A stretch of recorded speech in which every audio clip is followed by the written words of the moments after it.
Yaptığım iş benim mesleğim değil. Yaptığım iş benim yaşam tarzım. Onun hikayesini dinlemeyi, onun hikayesini anlatmayı ve öğrenmeyi çok seviyorum. Çoğudan göründüğü gibi değil ve insanla birebir uğraşıyorlar, 7/24 uğraşıyorlar. Masa başına doğru kendimi götürmek bile hayal gücümde beni yoruyor. Ben şuna inanıyorum, bilgi güçtür.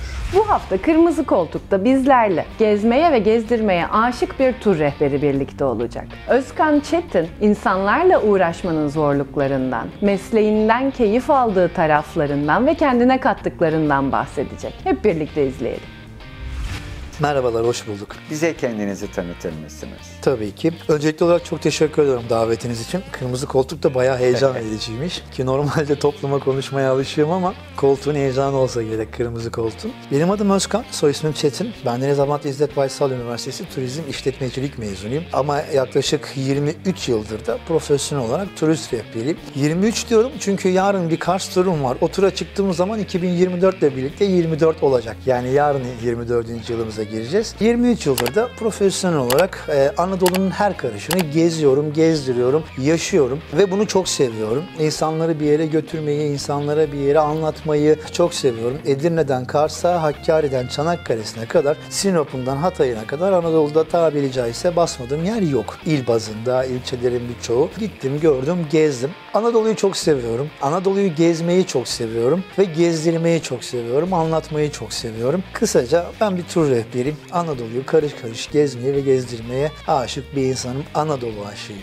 Mesleği sevdiğiniz herhalde onunla ilgili okumayla başlıyor diye düşünüyorum. Bu gerçek bir tercih miydi yoksa? Çok güzel bir soru. Müsaade ederseniz bununla ilgili küçük bir anekdot paylaşmak Sevinirim. isterim. Benim babam ordu emeklisidir. Ordudan emekli oldu. Ben üniversite sınavına girerken babam illa dedi ki Deniz Harp Okulu'na gideceksin dedi. Sınavları da çok kolaydı. İşte 10 barfiks, 100 metre koşu falan yani Deniz Harp Okulu ama doğamda yok. Tamam babam subay ama ordu ama ben değilim yani. Ben de inat ettim. Ben dedim turizm okuyacağım. Okursun okumazsın.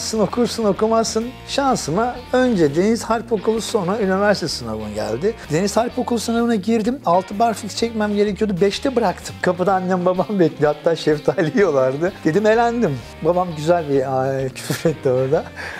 Bilerek kaybettin değil mi dedim. Hele dedi sen üniversite sınavını kazanma o zaman görüşürüz dedi. Kazandım. Turizm otel işletmeciliğine girdim ama okul bittikten sonra çok işte çalıştım. Garsonluk yaptım, işletmecilik yaptım, otelde çalıştım. En son bir ajantada tabiri caizse müdürlük konumuna kadar geldim. Ama baktım olmuyor. Yani o koltukta oturup duvar arasında çalışmak benim yaşam tarzıma, karakterime, yapıma uygun değil. En son bıraktım. Kendimi tamamen rehberliğe verdim. Mesleğimi seviyorum kelimesini bir yere kadar kabul ediyorum. Çünkü bu yaptığım iş benim mesleğim değil. Yaptığım iş benim yaşam tarzım. Hatta çok insan şey der bana, çok şanslısın ya.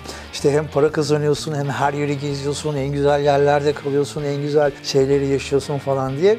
Bu konuda çok şanslısın derler bana, hemen tepki koyarım. O benim şansım değil. Az önce de anlattığım hikayede ben bunu istedim ve aldım. Yani bu bir şans değil. İstedim, çalıştım, azmettim ve bugün bu noktadayım. Özellikle de gitmek istediğim yere gitmek için gerekli çabayı da gösterdim diyorsunuz. Yani tabii sonuçta ki. vazgeçmedim. Vazgeçmedim. Sınavı bilerek kaybettim arkasından. Yani bir kumar oynadım hayatımda. Kazandım.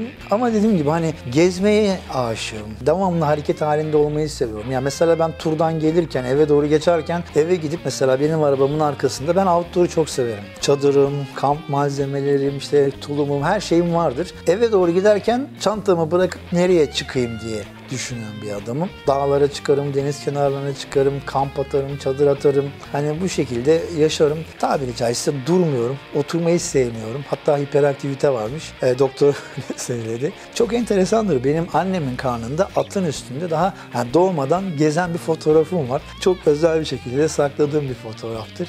Doğuştan geziciyim herhalde. Vasiyetimdir. Ölürsem de benim mezarıma bir yol kenarında bir yere yapın yani. Peki tur rehberliğine geçiş nasıl oldu? Nasıl yaptınız bunu? Dediniz bir sürü işlerde çalıştım ama bunların bana ait olmadığını hissettim. Evet, kişiliğimle özdeşleşen şeyler değildi yani yaptığım işler. Yani dediğim gibi işletmecilik yaptığım müdürlük konumuna kadar geldim ama zevk almıyordum. Yani hareket halinde olmam gerekiyordu. Hani bu da zaten benim yani turizmin bir branşıdır rehberlik. En son geldiğim nokta acentacılıktı. Acentacılıktan da rehberliğe geçtim. Bunda da İstanbullu bir rehber abimin çok etkisi oldu. Hatta hiç unutmuyorum, Denizli Pamukkale'deyken ben o zaman yardımcısı gibi çalışıyordum. Odada sohbet ederken onun yönlendirmesiyle net karar verdim. Rehber olmak bizim zamanımızda iki şekilde olurdu. Ya bakanlığın sınavına gireceksiniz ya da üniversitesini okuyacaksınız. Ben bakanlık mezunuyum. Bu çok daha zordu. Yani 7 ay boyunca evinizi barkınızı bırakıyorsunuz. Ben Hatay'a gitmiştim. Hatay'da 7 ay ev tuttum. İş yok, güç yok.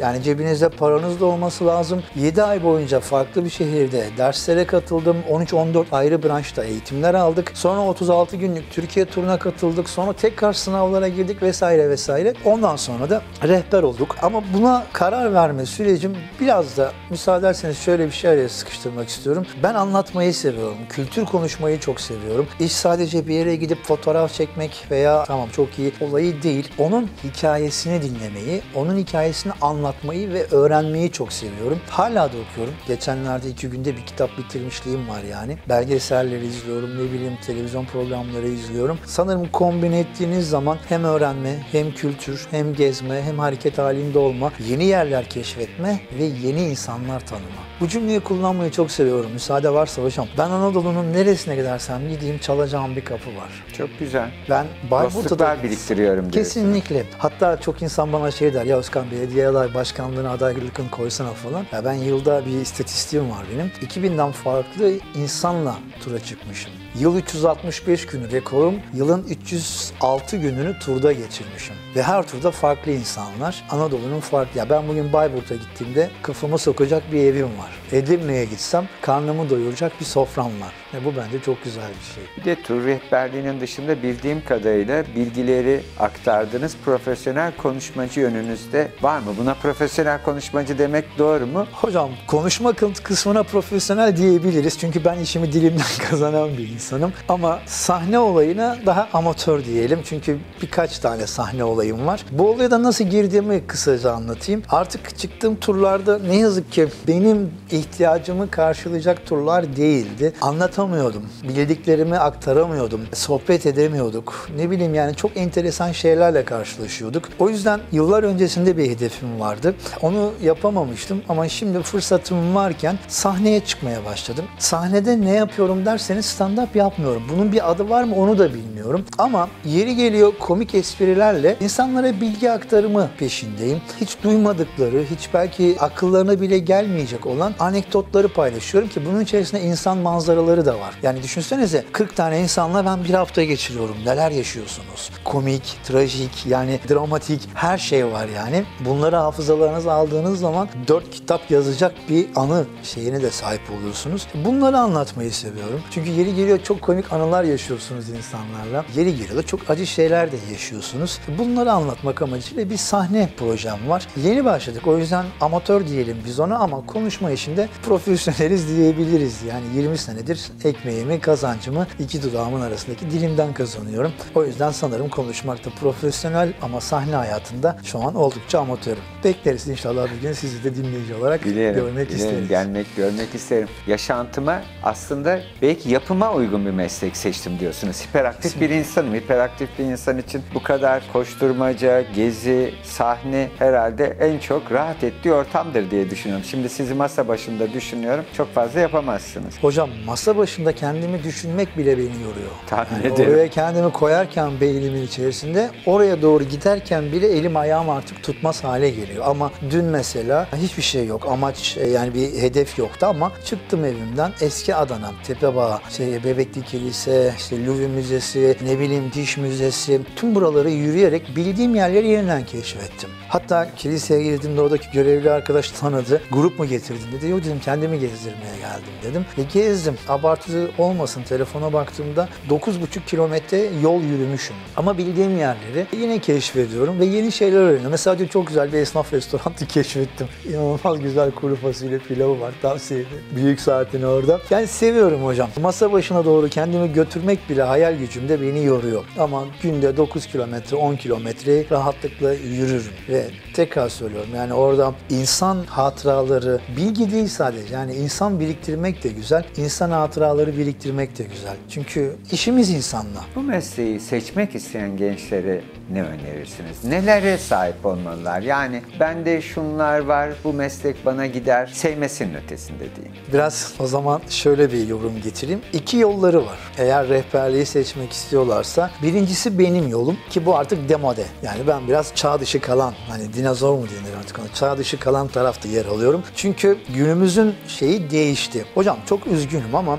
bugün insanlar tura sadece ve sadece fotoğraf çekmek için gidiyorlar. Bir yeri göreyim, bir yeri keşfedeyim, bir yeri tanıyayım amacında değiller. Ya ben şunu gördüm. Güler misiniz, ağlar mısınız bilmiyorum ama bir günde 5 defa kıyafet değiştiren yolcum oldu benim. Neden dedim böyle bir şey yapıyorsun diye sorduğumda dedi Instagram'a fotoğraf atıyorum. Her birinin aynı kıyafetle mi çıkayım dedi. Söyleyecek bir şey bulamadım. Bu ikinci kısım, dediğim gibi bu kısımda ben yer alamıyorum ne yazık ki. Hani sosyal medya geziciliği mi denir artık, buna ne denir bilmiyorum. Mesela buraya geldiğinizde Atatürk evine, atıyorum İzmir'den bir misafir geldiğinde Atatürk evine gittiğinde şunu umursamıyor. Kurtuluş mücadelesi o evde başladı. Hatta Atatürk'ün orada duvarda bir yazısı vardır. Ona bakmıyor bile. Okumuyor. Hani anlamayı geçtim. Mesele onun önünde bir selfie çekilip atmak kafi. İki yol var dediğim gibi. Ben demode kısımdayım. Ben işin kültür kısmıyla, insan kısmıyla, sosyal kısmıyla alakadarım ki bence bu inanılmaz güzel. Diğer kısımda otobüste bindiğinizde erik dalıyla başlayıp gittiğiniz yerde 2 fotoğraf çekip sosyal medyada kaç beğeni aldım diye takip edip günü tamamlarsınız, turu tamamlarsınız. Bu kolay kısımdır rehberlik anlamında. Ya onu seçecekler ya bunu seçecekler ama sanırım şu anda yol buraya doğru gidiyor. Eğer bunu yapabilirim diyorlarsa bu mesleği seçebilirler. Ama tırnak içinde hiç dıştan göründüğü gibi bir meslek değil hocam. Hani dedim ya az önce, çok insan bana şunu söylüyor. Ya çok şanslısın, işte ne güzel yerler görüyorsun, en güzel otellerde, en güzel yemekler, çok güzel paralar kazanıyorsun falan. Ama ben insanla uğraşıyorum. Ve ben birebir insanla uğraşıyorum. Tabiri caizse 7/24 insanla uğraşıyorum. Ya çok isterdim bütün günüm telefonda geçsin. Değil. O insanın o gezisinin ritmik, dakik, gidip hiçbir aksama olmamasının sorumluluğu çok büyük bir sorumluluk herhalde. Çok aynı şekilde bir de son dönemde ne yazık ki artık mutlu değiliz. Pandemisiydi, depremiydi, işte şuydu, buydu, ekonomik kriz. İnsanlar ne yazık ki çok mutlu değil ve memnun etmek çok zor. Hani insanı memnun etmek gerçekten çok zor. Bu mesleği seçecek olan insanlar öncelikli olarak bunu bir akıllarına yazsınlar. Biz sadece işte Datça'ya gidip denize girmiyoruz. Hatta bu mesleği yapan insanın denize girmeye fırsatı bile olmuyor. 3 ay Ege turu yapıyorum, 3 defa denize giremiyorum yani. Bunu bir kafalarına yazsınlar. Hiç oradan göründüğü gibi değil. Ve insanla birebir uğraşıyorlar. 7/24 uğraşıyorlar. Ya hocam bir gün telefonda bir yolcumun şikayeti şu. Karpuz çürük çıktı.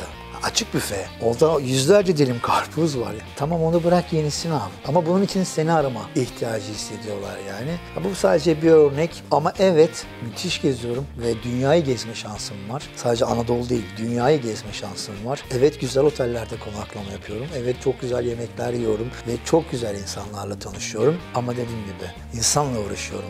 Ve yani dediğim gibi ne yazık ki günümüz şartlarından dolayı insanlarımız çok mutlu değil. Ki hocam olarak daha iyi bilirsiniz benden. Mutsuz insanı mutlu etmek de gerçekten çok zor. Bunu bilerek bu işe yönelsinler. Ama dediğim gibi diğer tarafta geziyoruz, yiyoruz, içiyoruz, eğleniyoruz. Görünen o ama bir de iç kısmı var. Peki rotaları siz mi tayin ediyorsunuz yoksa tayin edilmiş rotalarda aynı şey gidiyor mu? Yani şurasını mutlaka göstermeliyim deyip bunu seçme şansımız var mı? Böyle bir hareket özgürlüğümüz var mı? Eğer benim perspektifimden soruyorsanız ben Türkiye'de çok fazla acentayla çalışmıyorum. Yani mesela Adana'da Güneş Turizm var. Onunla çalışıyorum. Çünkü onların şu kafası güzel. 2 şey sunacağım. Bunlardan birisi yine bu tarzda. Mesela örnek veriyorum. Bayburt'a turum var hocam benim. Bayburt'a para versem gelmezsiniz. Ama oradaki Baksı Müzesi, işte bunu vurguladığınız zaman oranın ne kadar görmeye değer oldu. Mesela Karadeniz dediğimde aklınıza Uzungöl gelir, Ayder gelir. Ama bugün beton yığını bu acanta mesela Güneş Turizm Maçaeli turu yapıyor. Maçaeli dediğiniz yer Türkiye, Gürcistan sınırında şu an bildiğiniz Alpler ya. Bildiğiniz Alpler yani. O Karagöl çevresi, yukarısı falan bildiğiniz Alpler. Buralara gidiyoruz. Yani mesela ben senelerdir Kapadokya'ya gitmiyorum. Unuttum desem yeridir. Ne bileyim senelerdir böyle ayak altı bariz olan yerlere gitmiyorum. Bu çalıştığım acanta sıra dışı yerlere gidiyor. O keyifli. Ama baktığınız zaman yine birçok acantaya işte günübirlik Kapadokya turu şeyleri belirleniyor. Bunu ajantalar belirliyor ama müşteri isteklerine göre belirleniyor ve birazcık da ekonomik şartlara göre belirleniyor. Hani cümlemin başında dedim ya çok ajantayla çalışmıyorum diye. Ama artık Kapadokya'dan yorulduk. Yani buraya gitmekten gerçekten yorulduk. Ama ben Hakkari'ye gidiyorum. Hakkari'ye mutlaka gitmelisiniz. O Sümbül Dağı'nın eteklerinde, o coğrafyada bir düğüne mutlaka katılmalısınız. Hani klasik bir cümle var ya, ölmeden önce yapılacak 100 şey. O Kemaliye'ye gitmelisiniz. Ormana'ya gitmelisiniz. Isparta'da, Denizli'de o nilüfer çiçeklerini mutlaka görmelisiniz. İzmir'e ayak altı. Bugün gitmeyene dövüyorsunuz ama Ildır'a gidip bir Zeki Müren Adası'na bir bakmalısınız misal. Veya Göcek, hani ayak altı ama orada Bedri Hocam'ın kayaya çizdiği resmi görmelisiniz. O yüzden zaten koyun ismi Bedirahmi Koyu olarak değiştirilmiştir. Hani buraları görmelisiniz. Programları ajantalar yapar. Daha çok müşteri isteklerine göre, yani katılımcı isteklerine göre yaparlar. Ama dediğim gibi ben daha özel tur yapan firmalarla çalışmayı seviyorum. Sıra dışı yerlere gitmeyi hedef alan ajantalarla çalışmayı seviyorum. Sanırım biraz yaşlandım hocam artık. Klasiğin dışına çıkmak mı diyelim veya daha az yorulacağım turlara ve bilgi paylaşımı yapacağım turlara yönelmek istiyorum. Ben şuna inanıyorum. Bilgi güçtür. Yani ben bugün Superman olmak istemem veya bir Batman olmak istemem. Biliyorsanız zaten işte Batman'in o ekipmanları. Eğer o bilgiye sahipseniz, teknolojik şeyiniz varsa zaten yaparsınız. Bence bilgi güçtür. Bilgi dünyanın en büyük gücüdür. Hala da okuyorum. Ana ilkem bildiğim tek bir şey var. O da hiçbir şey bilmediğimdir. Ancak böylelikle bir merak duygusu o zaman diyebilir miyiz? Kesinlikle. İkincisi gezmeyi seveceğiz. Üçüncüsü çıkacak aksaklıklarda insanları bunları tolere edebilecek hale geleceğiz. Biraz çok enteresan şeyler yaşıyoruz hocam. O zaman bir anınızı şey yapıyor. Kısa bir anı olsun, kimse hani sıkılmasın diye düşünüyorum. Türkçe ile alakalı dedik ya, bizim işimiz insanla. Yani size ne kadar komik gelir ama bana çok enteresan gelmişti. Şimdi ben bir yabancı grupla Karadeniz turu yapıyorum. Karadeniz'de bir kültür vardır. Direğin etrafına ot serersiniz. Kış kar yağdığında o otu açarsınız, hayvanlar orada otlanır. Ben bir Yunanlı grupla Doğu Karadeniz turu yapıyorum. Trabzon, Rize taraflarına. O an uyumuşum ben. Ve az önce bahsettiğim olayı da anlatmıştım. Ben uyuduğumda arkamdaki turist sormuş hani bu nedir diye. Ben uyuyunca kaptan cevap veriyor. Bana göre mükemmel bir cevap veriyor. Breakfast. Hani koyun meylemesi yapıyor, İngilizceki breakfast, yani hayvan yemeği, yani o işte dananın, işte koyunun yemeği, kahvaltı şeklinde anlatıyor. Ben en son kahkahaya uyanmıştım. Tüm otobüs kahkahayla gülüyor, bütün inanlar. Ne oldu falan diye uyandım. Kaptan anlattı. Ama bence mükemmel bir göğüs pasıyla yumuşattı. Çok da güzel bir şut çekti.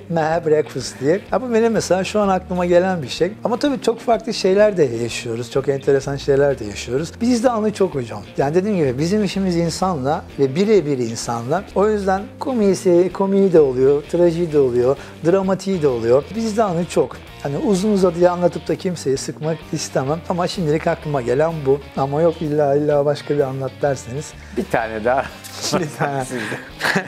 O zaman kendi şeyimi anlatayım. Yine kısa olması açısından bu ne kadar komik gelir bilmiyorum. Şimdi ben sabahları tura başlamadan önce insanları bir güne alıştırmaya çalışırım. İşte nasılsınız, iyi misiniz falan şeklinde. Programı anlatırım, ne yapacağız, ne edeceğiz diye. Sordum o gün otobüse. Dedim ki hani sayın misafirler nasılsınız, her şey yolunda mı falan diye. Ön koltuklarda oturan yolculardan bir tanesi eski yolcum, tanıdık bir yolcum, samimiyetimin de olduğu bir insan. Örnek veriyorum, ismi atacağım. Hasan abi nasılsın dedim, gecen nasıl geçti? Şimdi normalde bu soruda bence herhangi bir sıkıntı yok. Gecen nasıl geçti? Yanında eşi var, eşiyle beraber gelmişti. Önce bir eşine baktı, sonra bana baktı. Sana ne lan dedi benim gecemin nasıl geçtiğinden. Şimdi o açıdan bakarsanız, benim açımdan bakarsanız sıkıntı yok. Ama o öyle düşünmüyor. Eşine baktı, bana baktı, gecen nasıl geçti? Hani gece hayatını, yatak şeyini mi sordu anlamında bir tepki verdi. Oradaki sana ne kısmında bir sıkıntı yok. Lan kısmını koyduğunda güzel oluyor. Bakın bunu araya sıkıştırmak isterim. Ben yerli misafirle, yerli turistle çalışmayı çok seviyorum. Çünkü onlarda bu sıcaklık var. Lan size hakaret gibi gelir. Bana gelmedi. Sana ne lan gecemin nasıl geçtiğinden karısına bakıyor. Benim onu sorduğumu düşündü ama onu sormadım. Hani güzel uyudun mu? Yani dinlenebildin miydi? Hani bu benim böyle bir çok utandığım, kendi adıma rezil olduğum anlardan bir tanesiydi. Küçük bir anı, komik gelir gelmez ama tabii daha komikleri de var. Dediğim gibi çok da zaman almak istemiyorum. Çok teşekkür ediyorum. Verdiğiniz bilgiler, programımıza katıldınız. Son bir cümle kullanabilir miyim? Üstadın söylediği bir cümledir ve ben çok severim. Bir insanın kendine yapacağı en büyük yatırım seyahat etmektir. Seyahat edin. Bu illa anlamında değil hocam. çıkın evinizden. Yani dediğim gibi gidin Süleyman Demirel'e, gidin Atatürk Evi'ne, gidin sinema müzesine, seyahat edin veya şehir dışlarına çıkın. İmkanınız dahilinde, zamanınız, maddi olanaklarınızın el verdiği ölçüde seyahat edin. Çünkü bir insanın kendini geliştirebileceği en önemli alanlardan bir tanesidir. O yüzden insanın kendine yapacağı en güzel yatırım seyahat etmektir. Şimdi bizde bir söz vardır. Çok gezen mi bilir, çok işte okuyan mı bilir. Siz hem okuyorsunuz hem geziyorsunuz.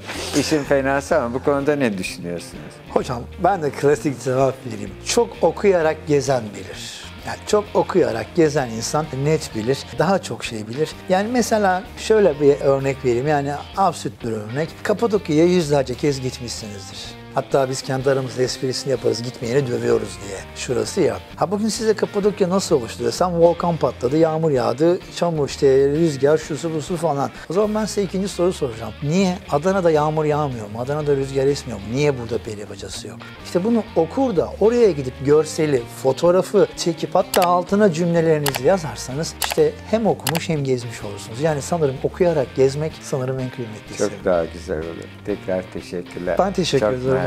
Sağ olun.